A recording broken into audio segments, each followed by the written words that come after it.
Ibi wari ubizi se? Did you know that?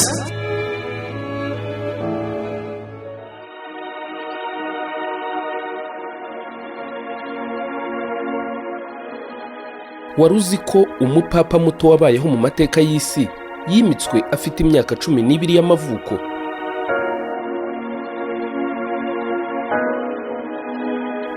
Mu mateka ya Kiliziya, papa ni umuntu w'ikirenga ufatwa nka rwa rutare ruvugwa muri Bibiliya, rumwe Yesu cyangwa Yezu yavugaga ko azubakaho Kiliziya ye. Ni ukuvuga ko abapapa ari abasimbura ba Petero intumwa ya Yezu cyangwa ya Yesu. Uko ibihe byagiye bisimburana, abagiye batorerwa uyu murimo byagiye bigaragara ko ari abantu bakuze mu myaka, bamaze imyaka myinshi mu gikaridinari. Nka Papa Francis wa mbere uriho ubu yimitswe afite imyaka 76 y'amavuko.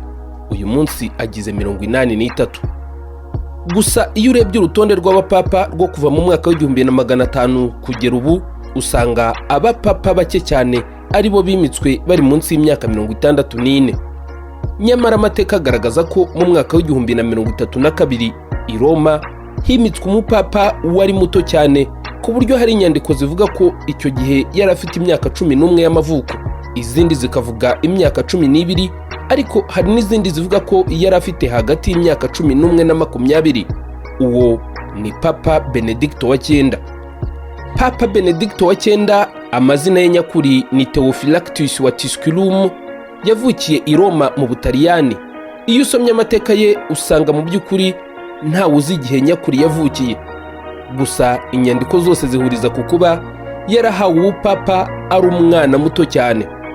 Encyclopédie ya Kiliziya Gatolika yasohowe ahagana mu 1900 ivuga ko Papa Benedicto wa 9 yimitswe afite imyaka nka 20, mbese nabo baragereranya.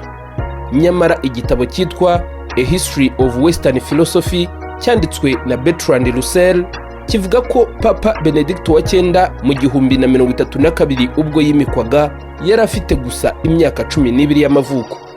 Imyaka ivugwa muri iki gitabo inahura n'ivugwa n'umupadiri nawe w'umutaliyani witwa Rodolphus Glaber wabayeho kuva mu mwaka wa 985 kugera mu 1047.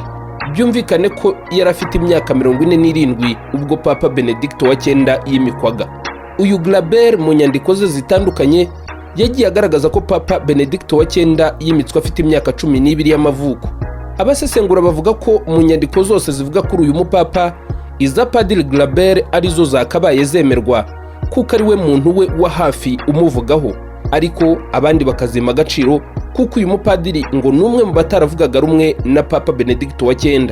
Inyandiko z'abandi banyamateka zagiye zishingira ku za Padiri Glaber zose zihamya ko uyu mupapa Benedicto wa 9 yimitswe afite imyaka 12 y'amavuko, akaba ari we mupapa muto wabayeho mu mateka ya Kiliziya. Papa Benedicto wa 9 afite umwihariko wo kuba yarabaye papa inshuro 3 mu bihe bitandukanye. Ni ukuvuga ko yavuyeho nyuma aza kongera kwimikwa inshuro 2 zose.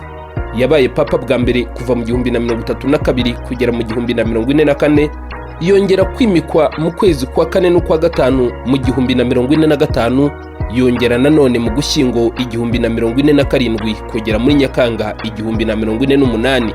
Uyu afatwa nk'umuntu wahindanyije cyane izina ry'ubupapa mu gihe cye kubera ibikorwa by'urugomo yashinjwaga birimo ubwicanyi no gusambanya abagore. Wakwibaza utese yimitswe nande kuri iyo myaka? Kuva mu kinyejana cya 10 kugera mu cya 15, Roma yari itegetswe n'ubwami, ariko hakaba abaturage bo mu bwoko bw'Abatusculum bari abantu bakomeye cyane muri Kiliziya ya Roma, bakize ku mitungo kandi bavuga ari kwijyana. Abatware b'ubwo bwoko nibo bagenaga abapapa, akaba ari bo babimika kandi bagashyiraho bashaka bakamukuraho igihe babishakiye. Benedicto wa 9 yavukaga kuri Alberic wa 3 wari umutware w'Abatusculum. Byumvikana ko uyu mutware yimikaga abapapa ashaka uko abishaka, ari nawe wimitse umuhungu we Theophilactus amwita Benedicto wa 9 inshuro 3 zose. Inshuro ya mbere kwari ukumwimika bushya, inshuro ya kabiri n'iya gatatu yimikwaga mu gihe cy'inzibacyuho havuyeho undi mupapa. Papa Benedicto wa 9 yimitswe bwa mbere asimbuye bishywa be babiri bari baramubanjirije bakurikiranye. Abo ni Benedicto wa 8 ndetse na John wa 19, nabo bivugwa ko bimitswe batarengeje imyaka 25 y'amavuko.